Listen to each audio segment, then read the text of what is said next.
and welcome back to Sam's Road Productions. In today's video, we're going to be attempting to repair this Tyco 462 Pacific. I bought this locomotive at the antique store where I also bought the C-liner, the GP9, and this was the one that was in the bag. I did try to do a restoration video, or repair, or whatever you want to call it, video on this already, and I forgot to hit record, so that never happened. So that's why it looks in a lot better condition. But it is missing, like, there's a wire that picks up from the pickups on the tender that goes between. That was not there at all. And I have this donator locomotive from, I have this donator locomotive. It was a Dixie Bell that was broken beyond repair, but the motor does work, and all the parts are missing. That's why it's broken beyond repair. But the motor does work, and the wheels, I'm not gonna use the wheels, but the motor works, and that's what I'm gonna steal. And it has the wire that I need on it, so that's why I'm gonna take it. And I think that's it, and now we can go into repair.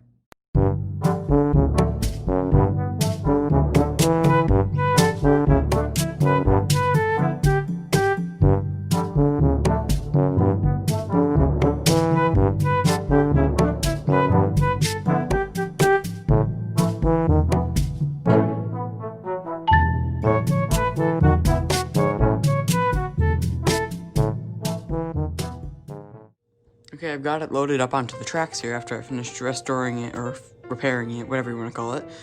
And I have some, I believe they're old, custom painted Tyco coaches.